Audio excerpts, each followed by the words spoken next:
आपसे इंटरेक्ट करने का मौका मिलेगा और लोगों को थोड़ा सा एक प्रोस्पेक्टिव जानने का मौका मिलेगा। कहीं ना कहीं ये शुरू से ही लगा है कि बिहार के टैलेंट में कोई कमी नहीं है और वहाँ के जो लोग हैं वो काफ़ी स्किल्ड हैं। सबसे पहले मैसेज यही है, थोड़ा सा मुझे जो लगता है कि हल्का सा माइंडसेट शिफ्ट की ज़रूरत है। गवर्नमेंट जॉब्स के लिए बहुत सारे लोग सालों बेरोजगार रह जाते हैं, ये मैंने पर्सनली फील किया। हेलो एवरीवन, मैं हूं आपका होस्ट प्रीतिश राज और आपका स्वागत है बिहार वाइब्स के इंटरव्यू वाले सेक्शन में, जहां पे हम बिहार से बाहर जिन लोगों ने बिहार का भी नाम रोशन किया और अपना भी नाम किया है उनको बुलाते हैं। और उनमें से एक है हमारे साथ digital marketing specialist mister Pranab Jha. तो प्रणब जी, आपका तो बहुत बहुत स्वागत है पहले हमारे प्लेटफॉर्म पे। Thank you Pritish for giving this wonderful opportunity, और बहुत अच्छा लगा आपने ये अपॉर्चुनिटी दी। आपसे इंटरेक्ट करने का मौका मिलेगा और लोगों को थोड़ा सा एक प्रोस्पेक्टिव जानने का मौका मिलेगा। एक अच्छा प्लेटफॉर्म है, बहुत ही अच्छा प्लेटफॉर्म है। Thank you so much. तो बिहार से नोएडा, डिजिटल मार्केटिंग, तो ये जर्नी कैसी रही? आप उस जर्नी के बारे में कुछ बताइए। जर्नी एक्चुअली ऐसे स्टार्ट हुई थी, मेरे फादर ना, अगर मैं बात करूं, जब मैं 8 साल का था तो वो पंजाब स्विच हो गए थे।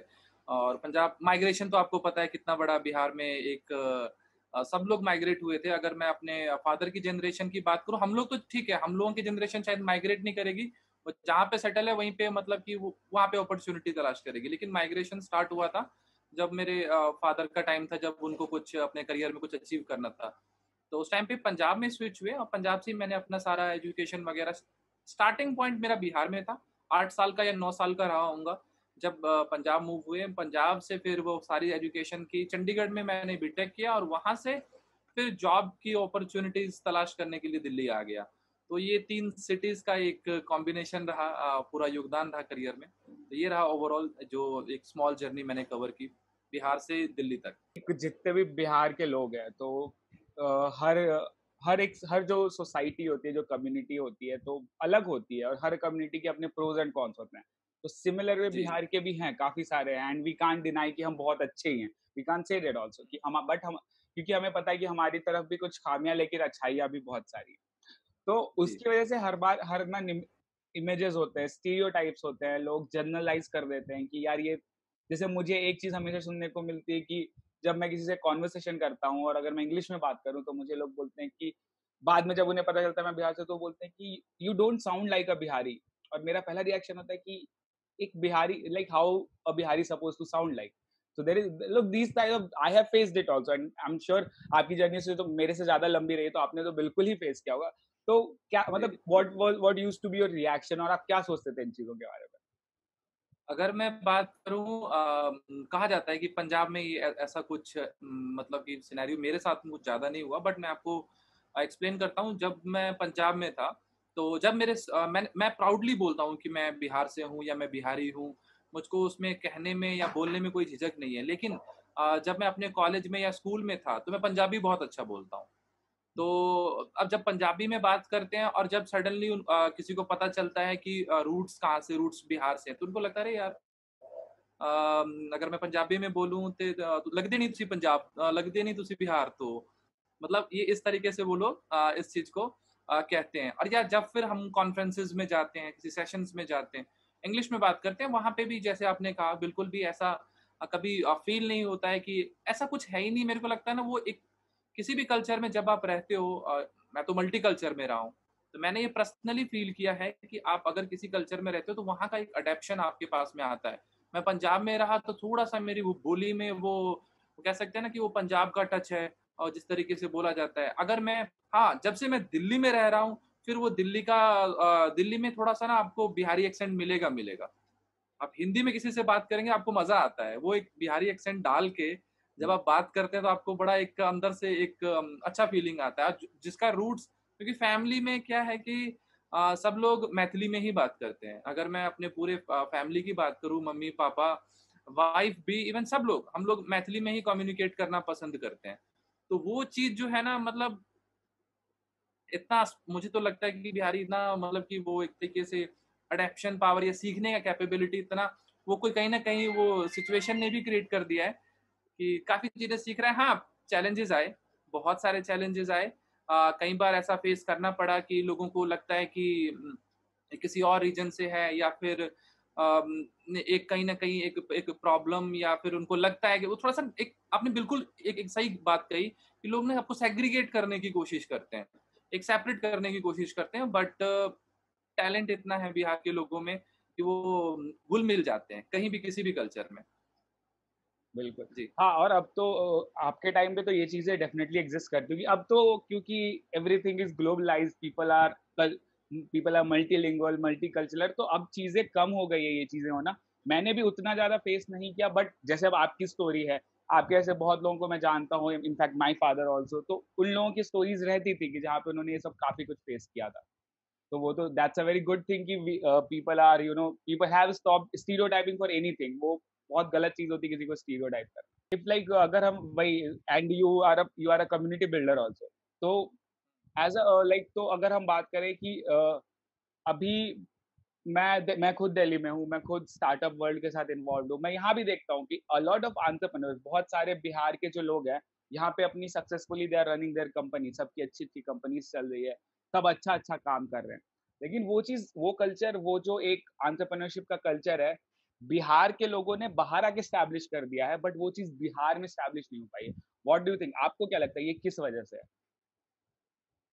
रीज़न ये है कि जहाँ पे आपको अपॉर्च्युनिटी मिलेगा ना, जो एनवायरनमेंट आपको मिलेगा, मेरे को कहीं न कहीं ये शुरू से ही लगा है कि बिहार के टैलेंट में कोई कमी नहीं है और वहाँ के जो लोग हैं वो काफ़ी स्किल्ड हैं। अगर मैं अपनी ही बात करूँ तो एप्रिशिएट नहीं करता बट मैं कहता हूँ कि मैंने खुद जो स्टार्टअप्स किए, पहला स्टार्टअप मैंने 2013 में स्टार्टअप बोले या उसको एजेंसी लेवल पे सर्विस ओरिएंटेड मैंने वर्क स्टार्ट किया। मैंने एजेंसी स्टार्ट की 2013 में।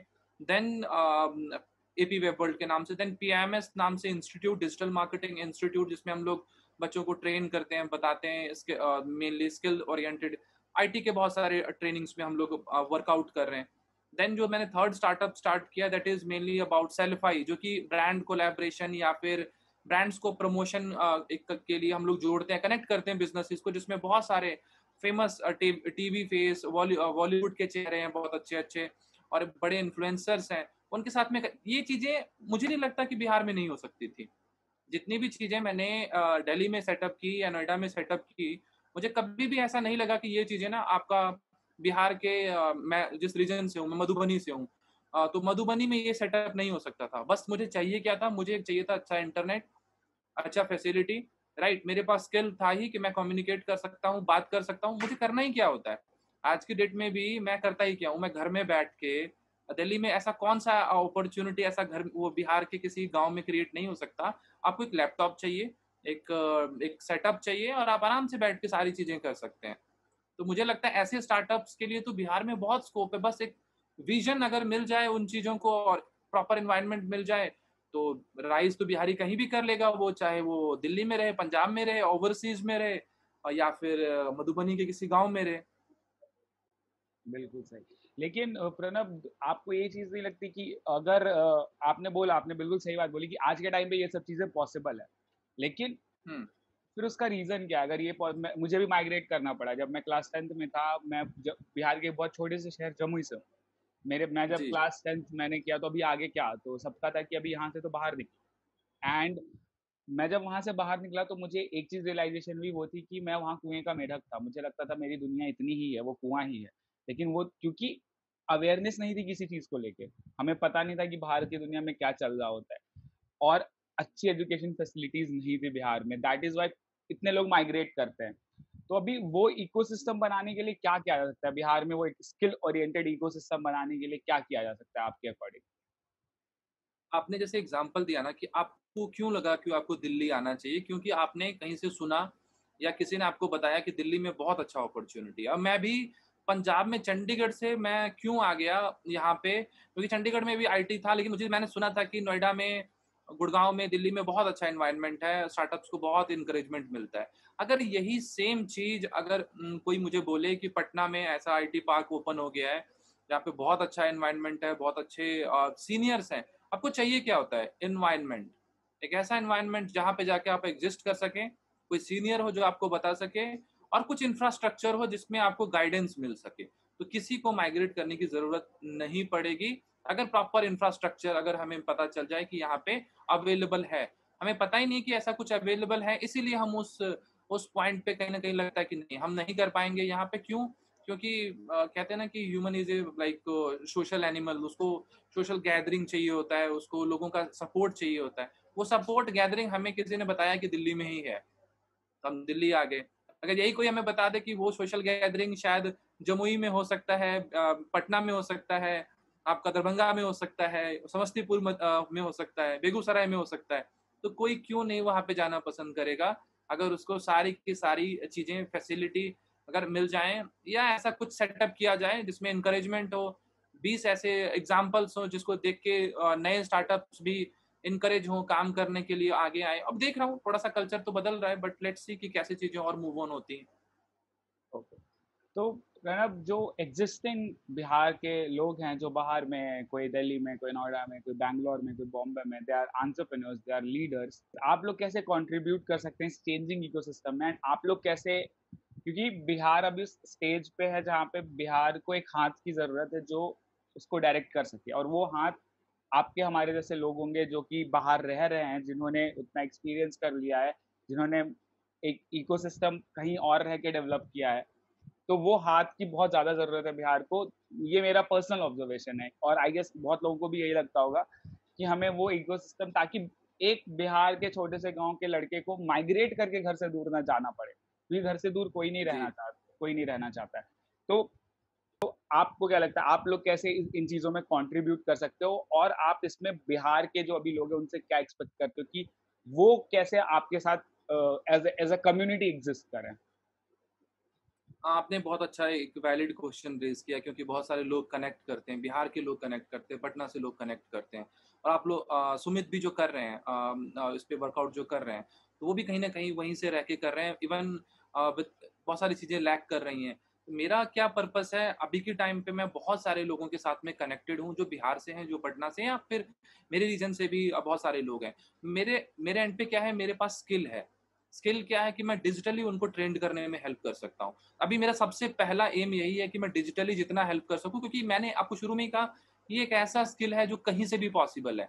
और डिजिटल स्किल के लिए एक बस इंटरेक्शन, जैसे हम लोग इंटरेक्शन कर रहे हैं, वैसे सेम इंटरेक्शन मुझे भी किसी विलेजर के साथ में भी, या कोई गांव में भी बैठा है, कोई कहीं पे भी बैठा है बिहार में, वहां उसको मैं अपना स्किल ट्रांसफर कर सकता हूँ। तो अभी मेरा पहला टारगेट यही है कि मैं जितने लोगों को स्किल ट्रांसफर कर सकूं अपने स्किल के थ्रू से, एक तरीके से। और मेरा जो फेलियर है और जो मेरा लर्निंग है, जो मेरा सक्सेस है, उसको मैं शेयर करके अगर मैं मोटिवेट कर सकूं किसी को, तो मुझे लगता है ये बहुत बड़ा एक कंट्रीब्यूशन होगा। और आने वाले टाइम में मेरा क्या प्लानिंग है कि मैं बहुत सारे जैसे अभी की डेट में क्या है कि आप देख सकते हैं कि घर में बैठ के लोग काम कर रहे हैं कोविड के बाद से। तो बहुत सारे ऐसे राइटर्स, जैसे कि अभी हमने बात की मल्टीलिंगुअल, तो डिफरेंट डिफरेंट लैंग्वेजेस में भी बढ़ेगा। बिहार में एक मैंने देखा है, लोगों का हिंदी बहुत शुद्ध होता है, बहुत शुद्ध शुद्ध हिंदी होता है, लेकिन आपको हिंदी हिंदी से रिलेटेड बहुत कम आर्टिकल्स मिलेंगे। इवन बहुत सारे लैंग्वेजेस ऐसे हैं जो आपको बहुत रेयर मिलेगा कि आप, अगर आप डिजिटल मार्केटिंग की ही बात करें, लेट्स सपोज, मुझे नहीं लगता कोई भी ऐसा ब्लॉग है जो कि बेसिकली है, मतलब लेकिन बहुत कम है, जो आपको बहुत अच्छे आर्टिकल्स हिंदी में प्रोवाइड कर सकें। उस केस में अगर आप किसी बिहार के किसी राइटर को हायर करें जो विलेज का हो, लेडीज को हायर करें।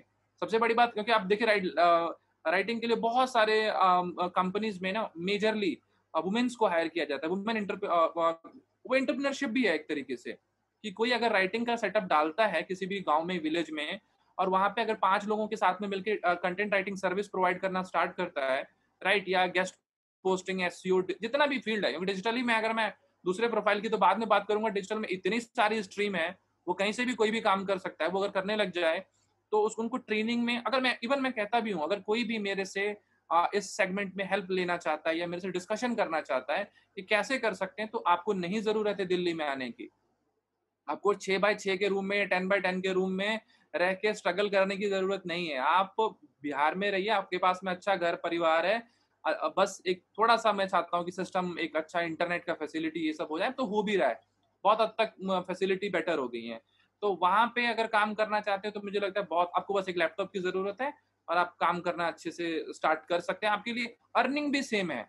आपको जरूरत क्या, क्या आप बताने के लिए, कोई पूछता भी नहीं है कि आप कहाँ से हो। अब तो कोई नहीं पूछता कि आप दिल्ली से हैं, यहाँ से हैं, कि कहाँ से हैं। तो आप एग्जिस्ट कीजिए, अपने बिजनेस को सर्वाइव कीजिए, आप कर सकते हैं। आप अपना वेबसाइट स्टार्ट कीजिए, और लर्निंग तो इतना ईजी है ना।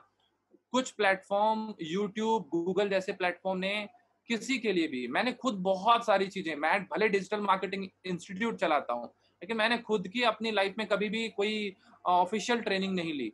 बहुत कम मैंने स्पेंड किया अगर मैं बात करूँ लर्न करने में, जो सीखा प्रैक्टिकली ही सीखा। तो ये सेम मैसेज उनके लिए, मैं नहीं कहता आप इंस्टीट्यूट में आके पढ़िए। मेरा इंस्टीट्यूट है, ठीक है, दैट इज़ जो मतलब कि जो करना चाहते हैं, उनके लिए है। जो जिनके पास लैक है, आपके पास यूट्यूब जैसा इतना बड़ा सोर्स है, आप यूट्यूब पे अपना टाइम स्पेंड कीजिए। आप अपना उस पे डालिए एफर्ट, देखिए कितनी ईज़िली आप चीज़ों को सीख जाएँगे और हज़ारों वीडियो हिंदी, इंग्लिश सब में अवेलेबल है। कुछ नहीं मिलता, यूट्यूब पे वीडियो बनाना चालू कर दीजिए, आपको एक पाथ मिल जाएगा अच्छा खासा। बिल्कुल, जी। बिल्कुल। ये बात तो आपने बिल्कुल सही कही है कि लर्निंग आज के टाइम पे बहुत ईज़ी हो गई है। एंड जिसका उसका एक आई गेस रीज़न भी है कि इंटरनेट ने इतना कुछ लाइक लोगों के लिए उपलब्ध करा दिया है कि लोग वहाँ पे जा रहे हैं, खुद से सीख रहे हैं और खुद से कर रहे हैं, और ये बहुत अच्छी बात है। तो जैसे अभी आपने बात की थी मल्टीलिंगुअल की, कि हिंदी में कम आर्टिकल्स होते हैं, या फिर जैसे आप मिथिला बोलते हैं। मिथिला एक बहुत प्यारी प्यारी प्यारी भाषा है। मैं अंग प्रदेश से आता हूँ बिहार के, हमारे यहाँ अंगिका बोली जाती है। जी। बिहार की जो क्या बोलते हैं उसको, face of the Bihari local Bihari languages है, वो है भोजपुरी। तो वो आपको क्या लगता है परम, क्या ये सारी चीजें, इन सारी भाषाओं को डिजिटली लाना पॉसिबल है? डिजिटली इस जो वो ये जो वहाँ के कल्चर है, वो जो लिटरेचर है, जो बातें हैं, जैसे मिथिला मिथिला का बहुत रिच हेरिटेज है लिटरेचर में। फणीश्वर रात रेणु जैसे साहित्यकार रहे हैं मिथिला भाषा में। उनकी वो कहानी थी जिसपे तीसरी कसम जैसे फिल्म बनी थी बॉलीवुड में। फिर भिखारी ठाकुर जैसे लोग रहे हैं जो जो भोजपुरी में जिन्होंने काफी काम किया है।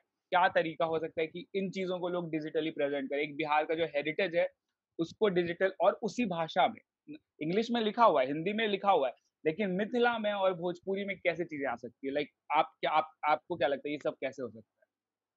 देखिए, हम लोग डिजिटल मार्केटर हैं और हम लोग जब लोगों से कनेक्ट करते हैं तो उनको यही बताते हैं कि कैसे आप अपने बिज़नेस को एक आउटरीच दे सकते हैं, एक बिज़नेस को ज़्यादा तक लोगों तक पहुँचा सकते हैं। तो ये हमारा एक तरीके से कह सकते हैं ऑफ़िशियल वर्क भी है।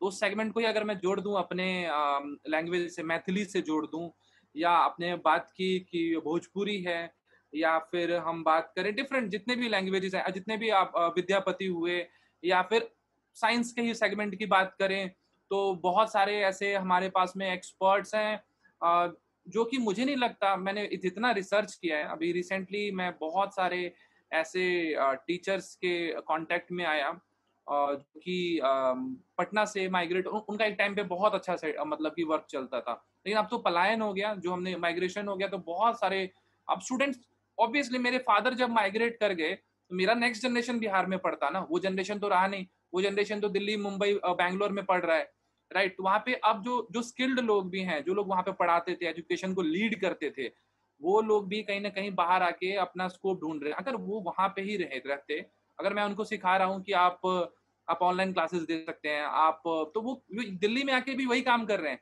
वो होम ट्यूशन दे रहे हैं, वो बेसिकली लोगों से कनेक्ट कर रहे हैं, ऑनलाइन पढ़ा रहे हैं, ज़ूम पे पढ़ा रहे हैं, गूगल मीट पे पढ़ा रहे हैं, इन सब चीज़ों पे तो ये सारी की सारी चीज़ें वहीं से प्रमोट हो सकती हैं। और जो लोग सिंपली मैं देखता हूँ ना कि मेरा जो एक पर्सनल एक थिंकिंग है कि अगर आप वहाँ पे रहें तो आपका जो कनेक्टिंग पॉइंट है ना वो बहुत ज़्यादा एक एक मैं आपको एक बड़ा एग्जांपल बताता हूँ।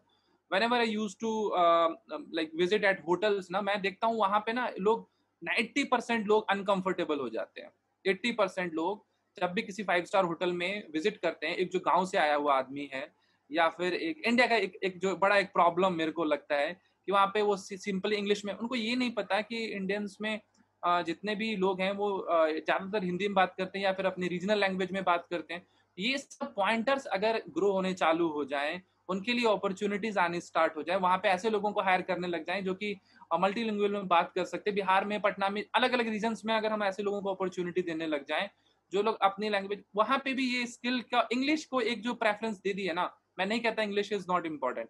मैं कहता हूँ इंग्लिश बहुत इम्पोर्टेंट है, आपको ग्लोबली कनेक्ट करता है, लेकिन अगर आप बड़ी कंट्रीज़ के सक्सेस के पीछे रीज़न देखें ना, चाइना के पीछे रीज़न देखें तो चाइनीज़ हैं, रशिया के देखें तो आप रशियन हैं, फ्रेंच के देखें तो वो मतलब हर एक फ्रांस का हर एक कंट्री ने ना अपने लैंग्वेज को प्रेफ़रेंस दिया है।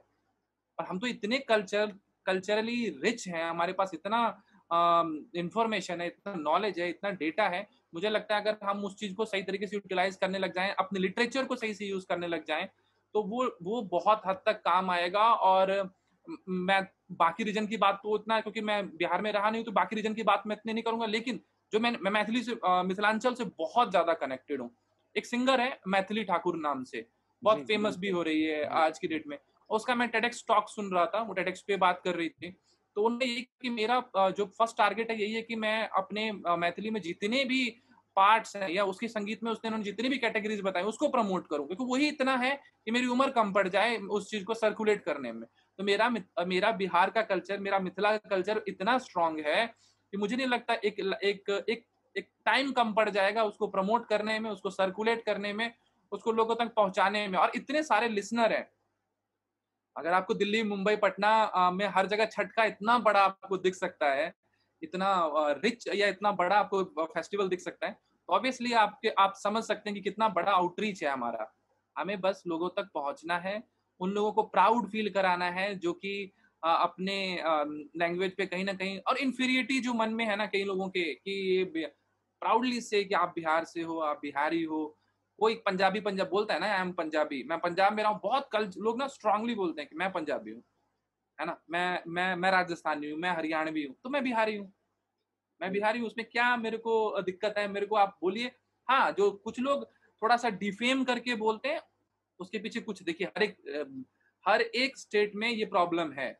कोई ऐसा स्टेट नहीं है इंडिया का जहाँ पे प्रॉब्लम्स नहीं है। हमारे साथ भी कुछ प्रॉब्लम्स हैं, जो कि प्रॉब्लम सॉल्व की जा सकती हैं, वो कम्युनिकेशन से सॉल्व हो जाएगा। वो हमारे वीडियोज़ बन सकते हैं, हम कम्युनिकेटर बन सकते हैं। आप, मैं, हम लोग जैसे लोग आगे आके एक कम्युनिकेशन, ये बिहार वाइब्स जैसा चैनल एक कम्युनिकेशन पॉइंटर बन रहा है, जो एक अच्छा सर्कुलेशन दे रहा है, अच्छा एक मैसेज दे रहा है चीज़ों को दूर तक पहुँचाने का या स्प्रेड आउट करने का। बिल्कुल। जी। बिल्कुल, ये बात तो आपने काफ़ी सही कही कि और मुझे भी ये एक सवाल हमेशा खटकता रहा है मुझे। समवन फ्रॉम वेस्ट बंगाल जब वो बंगाली में बात करता है, तो he is representing his culture. Someone from Kerala, he is वो मलयालम में बात करते हैं, तो they are representing their culture. Someone from Tamil Nadu, when they talk in Tamil, so they are representing their culture. But when someone from Bihar talks in Bhojpuri or Mithila, how are they uneducated? मुझे ये point आज तक समझ नहीं आया। और ये चीज़ मैं तो घर से 7 साल से दूर हूँ और मुझे लैंग्वेज अपने बिहार की मेरी खुद की डायलेक्ट में अंगिका समझ लेता हूँ बट बोल नहीं पाता हूँ। क्योंकि अंगिका वाले रीजन में हिंदी ही ज़्यादा बोली जाती है। लेकिन जी, जी। मुझे मिथिला भी समझ आती है, मुझे भोजपुरी भी समझ में आती है। और मेरे साथ पर्सनल लेवल पे नहीं हुआ है लेकिन मैंने ये ऑब्जर्वेशंस मेरे रहे हैं कि आप कहीं पे मिथिला में बोल दो या भोजपुरी में बात कर लो या आप जैसे बिहार का एक बहुत ही वो है, बिहार का ये ड्रेसिंग सेंस है कि गमछा हम लेके चलते हैं। ये बिहार में हाँ। आपको गली मोहल्लों में हर जगह दिख जाएगा। तो हर किसी का अपना ड्रेसिंग सेंस होता है। साउथ इंडियंस का ड्रेसिंग सेंस होता है, they have their lungi. Bengalis they have their साफा एंड दुपट्टा एंड सब। तो हर किसी का अपना ड्रेसिंग सेंस होता है। लेकिन अगर आप गमछा लेके कहीं चले जाओ तो लोग कई बार बोलते नहीं लेकिन उनकी नजरों से आपको दिख जाता है कि वो आपको डिग्रेड कर रहे हैं वहां पे। तो ये पॉइंट तो मुझे आज तक समझ में नहीं आया। आपने बहुत अच्छा इसका एक्सप्लेनेशन दिया कि हमें इंफीरियर नहीं फील करना चाहिए। आप हो, आप प्राउडली बोलो कि we are proud of our culture. And जो प्रॉब्लम्स है वो प्रॉब्लम हर सोसाइटी में होती है, वो प्रॉब्लम हर कम्युनिटी में होती है, वो सॉल्व की जा सकती है। सो तो अभी ये मेरा आपसे अब सवाल है कि जो यंग यूथ है जो बिहार का, अभी क्योंकि सब डिजिटली कनेक्टेड है, लोग अभी बिहार में बैठ के आइडियाज सोचते हैं, प्लान्स बनाते हैं। तो अभी वो जो जो काफी कुछ करना चाहता है लेकिन उसको कहीं एक मीडियम नहीं मिल पा रहा है, उसको कहीं एक पाथ नहीं मिल पा रहा है। तो उसके लिए उस यूथ के लिए आपका क्या मैसेज है? बिल्कुल आपने सही कहा कि उस यूथ के लिए सबसे पहले मैसेज यही है। थोड़ा-सा मुझे जो लगता है कि हल्का-सा माइंडसेट शिफ्ट की ज़रूरत है। गवर्नमेंट जॉब्स के लिए बहुत सारे लोग सालों बेरोज़गार रह जाते हैं। ये मैंने पर्सनली फ़ील किया। ठीक है, हम लोग सबसे ज़्यादा आईएएस प्रोड्यूस कर रहे हैं। हम लोग गवर्नमेंट सेक्टर्स के बहुत सारे लोगों को प्रोड्यूस कर रहे हैं। हम मैथमेटिशियन प्रोड्यूस कर रहे हैं। बट बट सिर्फ़ यहीं तक हम नहीं रुकना चाहते हैं। जो लोग सिर्फ़ सरकारी जॉब के पीछे ही अपना, तो मैं देखता हूँ कई लोग 10-10 साल गँवा देते हैं और फिर जब वो नहीं हो पाता है, किसी भी रीज़न से नहीं हो पाता है, तो वो बाद में प्रिपेयर नहीं हो पाते नई चीज़ के लिए। और वो फिर वो कहीं न कहीं उनको लगता है कि या तो वो अपने साथ जस्टिस नहीं कर पाते। मैंने अपने फ़ादर के टाइम में ये चीज़ रियलाइज़ किया था कि मुझे लगा था कि जो लोग पापा के सर्कल में बहुत सारे लोग जो थे, वो बहुत टैलेंटेड थे। जो बहुत ही टैलेंटेड थे। मुझे लगता था कि अगर ये किसी और, क्योंकि सब लोग एजुकेटेड थे। बिहार में सबसे बड़ा जो मुझे एक स्ट्रॉन्ग पॉइंट लगता है, एजुकेशन को बहुत ज़्यादा प्रेफ़रेंस दिया जाता है। हर एक फैमिली मेंबर कहता है अपने बच्चे को कि आप पढ़ाई की तरफ ध्यान दीजिए, उसके पास कुछ हो ना हो, एजुकेशन की तरफ उसका, ये पता नहीं कहाँ से ये लिटरेसी रेट जो आता है कि बहुत लेस है लिटरेसी रेट बिहार का, बट ऐसा नहीं है। मैंने जो पर्सनली, हाँ, वो बिहार में काउंट ना बचा हो, जिसमें वो लिटरेसी रेट जिसको वो काउंट करने का एक मेजरमेंट होता है, वो कहाँ से काउंट करेंगे? जब सब लोग पलायन ही कर गए, जो एक यूथ है वही पलायन कर गया, तो वो काउंट में कहाँ से आएगा? वो तो किसी और राज्य के अकाउंट में आ जाएगा कि वो वहाँ से पढ़ा है, वो वहाँ से एजुकेटेड हुआ है। तो उस केस में यूथ के लिए यही मैसेज है कि अगर आप सब चीज़ों के लिए प्रेफ़रेंस देते हैं, तो आप लोग प्रेफ़रेंस दीजिए, एंटरप्रेन्योरशिप को भी प्रेफ़रेंस दीजिए, और आप लोग प्रेफ़रेंस दीजिए कि आप बिज़नेस करें, और बिज़नेस में ग्रोथ का बहुत बड़ा एस्पेक्ट है, और बहुत ही ह्यूज लेवल पे आप ग्रोथ कर सकते हैं। कोई भी कंट्री बिज़नेस से ही ग्रोथ करती है, तो मुझे जो मेरा पर्सनल ऑब्जर्वेशन है, ठीक है? देखिए, सरकारी जॉब की में बात करने वाले तो हज़ारों लोग आपको मिल जाएँगे, स्पेशली बिहार में। मेरे फैमिली में भी बहुत सारे लोग हैं जो कि इस सेगमेंट से या बहुत अच्छा कर रहे हैं। इवन मेरे ससुराल में भी बहुत सारे लोग हैं जो लोग इस सेगमेंट में अच्छे पोस्ट पे हैं या फिर अच्छा अच्छा कर रहे हैं। बट मैं चाहता हूँ कि इन्हीं यूथ में से जो यूथ आए वो एक्चुअली बात करे नए अपॉर्चुनिटीज़ की, नए स्टार्टअप्स की, नए प्रोडक्ट सेलिंग की, वो बात करे डिजिटलाइज़ेशन की। अब वो वहीं से रह के अपने लिए स्कोप, अपॉर्चुनिटी तलाश करे, जैसे हमने तलाश किया। और मुझे लगता है, मैंने शुरू में ही कहा ना, जो चीज़ मैं यहाँ से कर सकता हूँ, क्या मैं वो बिहार में रह के नहीं कर सकता था? क्या मैं वो छोटे से गाँव में रह के नहीं कर सकता था? बिल्कुल कर सकता था। उसमें कोई भी दिक्कत नहीं है। कल की डेट में अगर शिफ्टिंग का प्लान बने, तो बिहार गवर्नमेंट के लिए भी एक अच्छा अपॉर्चुनिटी कि जितने भी लोग हैं जो डिजिटली वर्क कर रहे हैं, जितने भी डिजिटली वर्क कर रहे हैं, उन लोगों को बुलाएँ, क्योंकि अभी कोविड के कारण ये जो नया बिज़नेस अपॉर्च्युनिटी क्रिएट हुआ है, ये मोस्ट ऑफ द लोगों को घर बैठे ही काम करने का अपॉर्च्युनिटी दे रहा है। मुझे नहीं लगता कि आप अभी भी लोग घरों से बाहर नहीं निकले हैं। दिस इज़ द रीज़न कि वी आर सफरिंग, या फिर हमारा जो फाइनेंशियल है वो स्ट्रगल कर रहा है। वो देश का जीडीपी जो है वो हिट हो रहा है। ये रीज़न है, क्योंकि घरों से बाहर नहीं निकलना, बिज़नेस नहीं करना। अगर ये होता, उनको समझ में आता, तो 1 साल, कई लोग ना घर में बैठ के 1-1 साल उन्होंने, मतलब 7 महीने 8 महीने गुज़ार दिए। कई लोगों ने 8 महीने गुज़ार दिए, 9 महीने गुज़ार दिए। ये 9 महीने बहुत क्रूशियल हो सकते थे। इतने दिनों में तो एक बिज़नेस स्टेबल हो जाता है। मतलब स्टेबल तो बहुत बड़ा चीज़ हो गया, एक खड़ा हो जाता है, एक बिज़नेस को एक रूट मिलना स्टार्ट हो जाता है।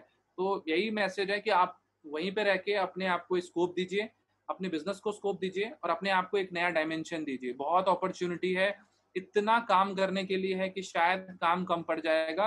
और जो लोग कहते हैं कि जॉब नहीं है, अपॉर्च्युनिटी नहीं है, मार्केट नहीं है, बिल्कुल गलत है। बहुत जॉब है, बहुत अपॉर्च्युनिटी है, मार्केट की कोई कमी नहीं है।